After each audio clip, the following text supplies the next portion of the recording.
This episode is supported by the continued generosity of our fantastic patrons. You guys are awesome. Thank you. Hello everyone, my name is Alex and you're watching the first Law of the Land video, brought to you by Affinity for Commander. Today we're looking at one of the newest planeswalkers to be introduced to Magic lore, Vivien Reid.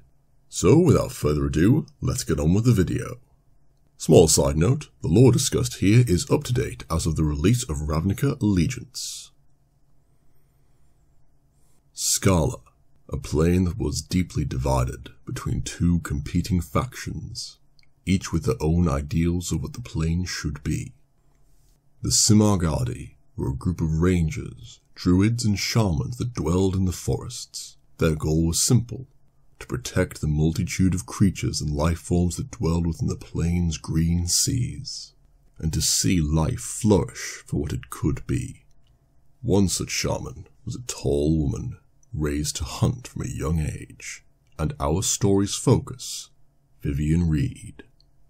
But circling the expansive wood were the Nura, an advanced civilization that sought to encroach more and more into the woodlands. This was the primary cause of an ongoing battle between the two factions for territory and the plane itself, and it was the Simargadi that found themselves struggling in the conflict. Unbeknownst to the forest dwellers, a dark shadow had crept within the Nura. The entity had become interested in the Nura's technological secrets. This entity was the elder dragon Nicol Bolas. Following the dragon's plundering of the Nura's secrets, Bolas saw no further use for the plane, and so he began about its destruction. He started with the Nura's civilization, destroying everything in his path. The Nura were forced to flee into the forest, but by this point, there was no safe places left on the plane. But together, united against a common enemy that sought to destroy their home, the Nura and Simargadi, including Vivien, joined forces and set about crafting a weapon to stop Bolas and turn the tide against him.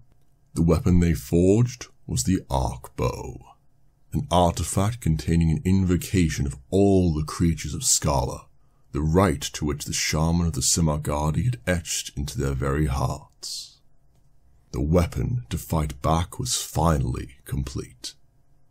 Only, it came far too late. Upon the Arcbow's completion, the forests of Scala erupted into flames, engulfing everything.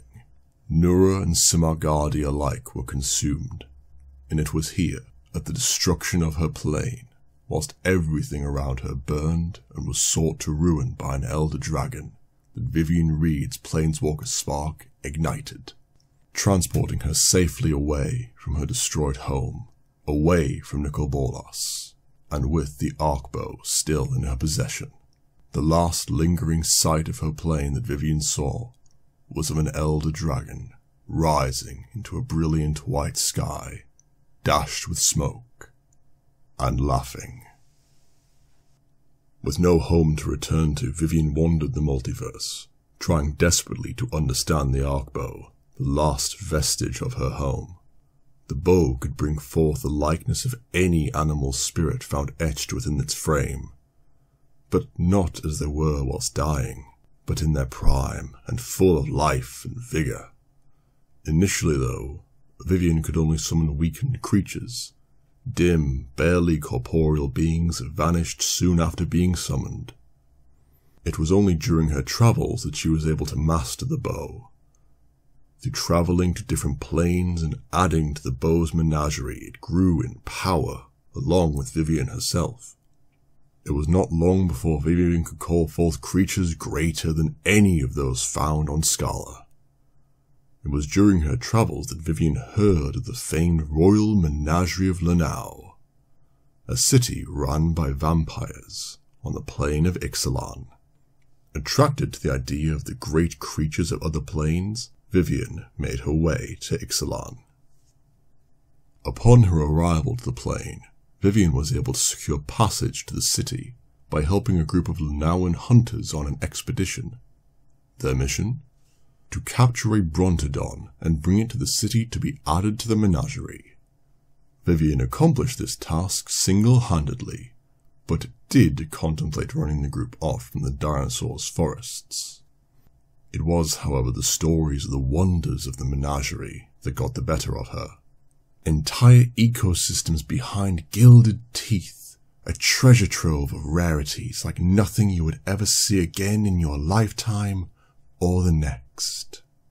After being assured that the Brontodon would receive medical care upon arrival, Vivien sat back and waited for her journey to take her to Lanao. Soon after entering the city, however, Vivien became displeased with the place. A chance run-in with a thief turned into a lesson of the deep classism and racism found within the glimmering marble and shining smiles of Lanao. She was instructed by one of the vampiric crew members to board a carriage that would take them and the Brontodon to the menagerie's grand holdings. And so they rode. Each jostle of the velvet-lined interior cracking the dike of Vivien's diplomacy with each passing second. The air of the city reeked of excess. Every street, every corner looked plucked out of someone's shallow idea of a dream city. Cafes, museums, and elegant boutiques lined Lanao's streets. All the shop fronts ornately crafted to fit in, not a chip out of line. Vivien hated it. It was everything she disliked about civilization, all polished to a mere sheen. Vivien and the vampire company she had been traveling with made their way through the city, disinterested glances passing immediately over the planeswalker from the aloof populace. As the carriage they were riding in passed through the gates of the menagerie's holdings, Vivien became shocked at what greeted her. The walls along either side were flanked by the corpses, all stretched and contorted by taxidermist concoctions, all held against an antechamber of gold and garish waxen fur. Through all of this, Vivien could feel the detest in the Arkbow growing, feeling how it hated this place as much as she had come to. She steeled herself with the vow that together they would see Lanao gone. Eventually, the planeswalker and her companion disembarked and made their way through the labyrinth-like building. The corridor they found themselves in then opened into a grand hall, ornamented with the finest golds of the city, murals stretching from the floor to the lofty ceiling. Beneath this strolled an ever-growing crowd of courtiers and waitstaff, carrying brass plates, balancing full silver goblets for each of the guests. While her companion mingled with some of the numerous courtiers, the main guests arrived. King Lucard and Queen Salazar. Vivien abstained from bowing, striking out like a spire against a sea of bent silk and finery. As the royalty took their seats, the final guest of the evening arrived at the same awning. A hush gripped the crowd, an inaction not afforded to the royalty. The Baron of Vernon, Marquis Jean-Jacques, the ruler of the royal menagerie and the wonders of the Hall of Treasures. He was the one to usher the crowd through and to announce the beginning of the evening's entertainment. Everything that Vivien had witnessed made her grit her teeth, grinding the bone together, with the blood starting to seep from her nails where they had embedded themselves in the crook of her clenched fists.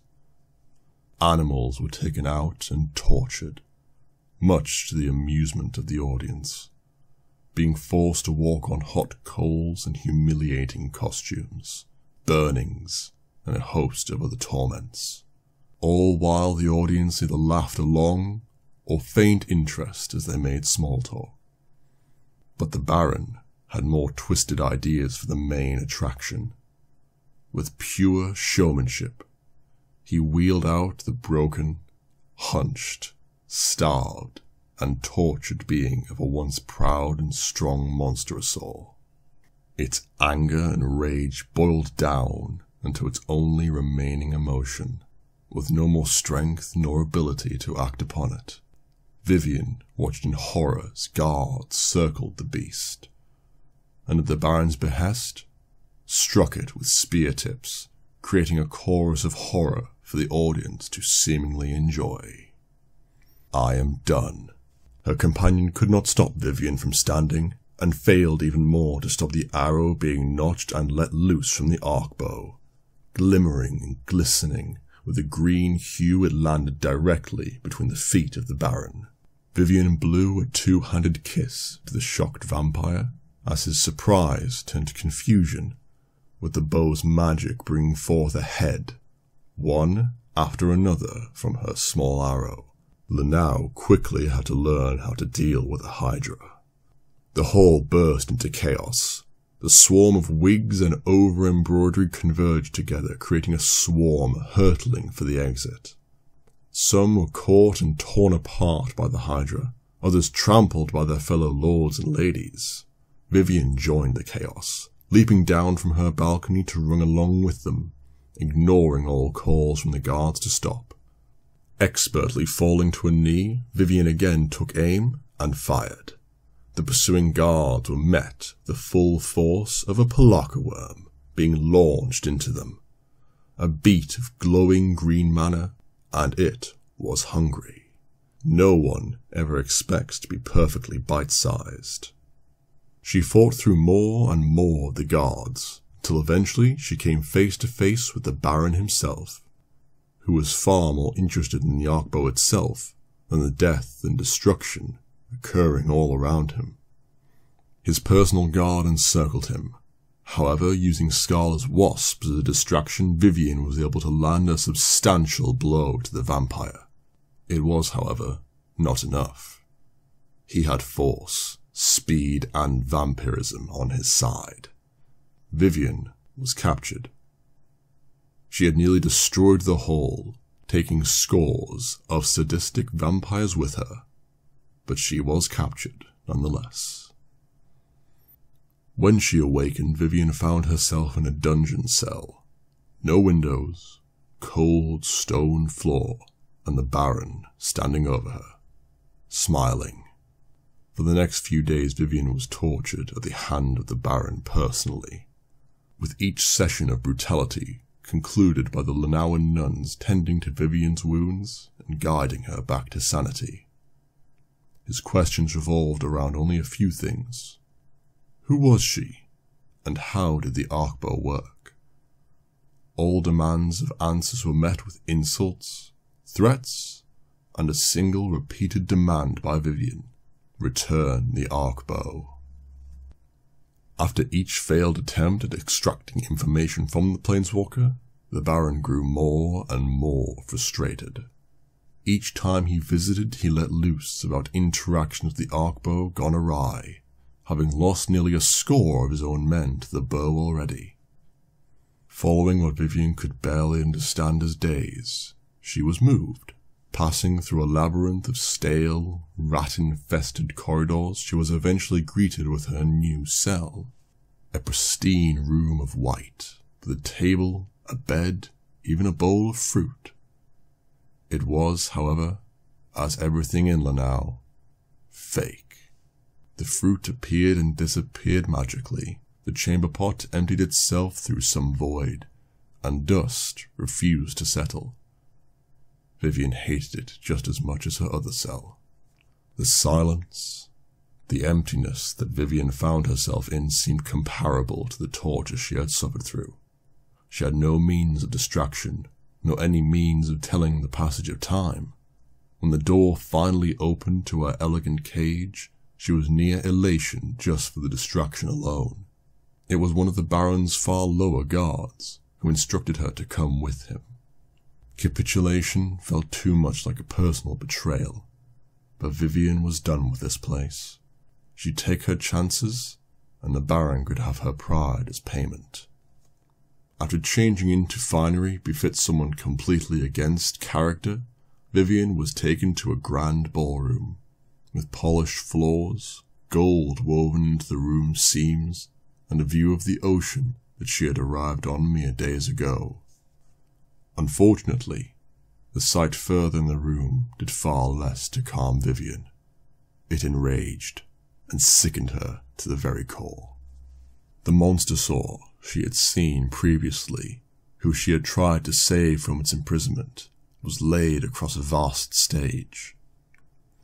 The Baron was stood over it, surgical gloves stained a deep red.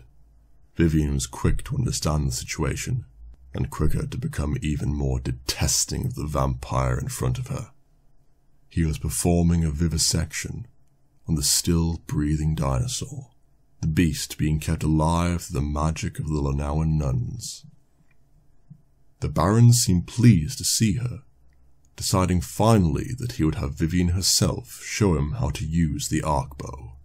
The planeswalker, understanding the situation, decided to use tactics rather than force in this particular instance. Through use of appropriate logic, and pointing out how thoroughly she was outmatched in the grand hall, behest and surrounded on all sides by vampires, that giving her the arcbow would not end badly for the Baron in any way. Such as it was, he agreed. Vivien began regaling the court with the tale of Scala, that only she was left who knew the mechanism. She tapped the bow 3 times on the ground, next to the barely living monsterosaur, and the rite began. The artifact opened. It spread into metallic bark and branch, flowering at intervals, geometric configurations of shining, mysterious alloys. The arcbow split down its girth, revealing a jag of light so bright that it made Vivien's eyes water, but she watched it all without blinking.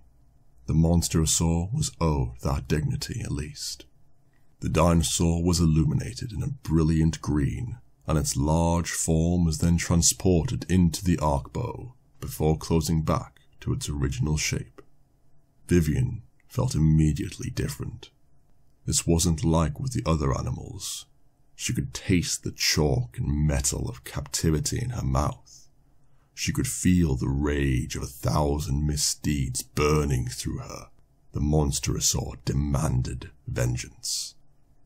She could feel the ferocity bleeding out of the bow into herself, and she heavily agreed with it.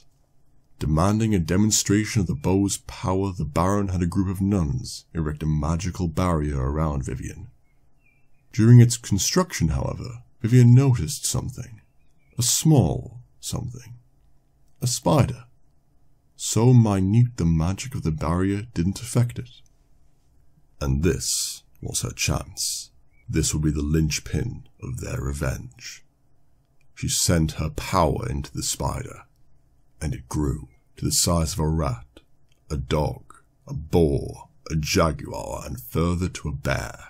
She willed it to grow further and further. The spider now dominated the room.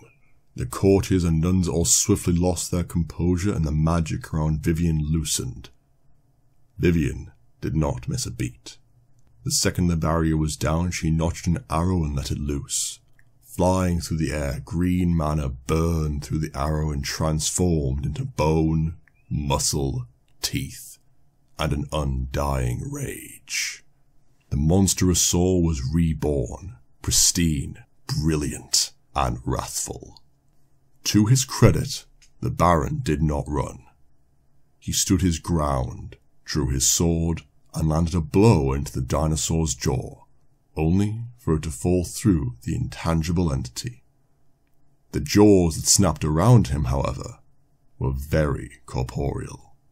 With a last look of shock and amazement directed at Vivien from the Baron, the monsterosaur's jaws twitched, and the vampire was torn swiftly apart, ending his cruelty once and for all. It was not long before the residents of Lenau learned of the events of the menagerie, not through word of mouth or newspapers, but through the stampede. Dinosaurs, avens, and all manner of creatures enlarged and enraged through Vivien's magic soon carved a blistering scar through the city, before verging outwards, leading the foe peace and elegance into an upheaval of screams, terror, and pure chaos, all at the hooves and jaws of the newly freed wildlife. The planeswalker looked about her work and smiled, content and hopeful for the creatures of this island. But rage and power still stayed with her. This newfound power the dinosaur had given her was like nothing else, and she had had only a small taste. She knew that this was what she needed to finally defeat Bolas, but she needed more. She needed bigger, more ferocious creatures.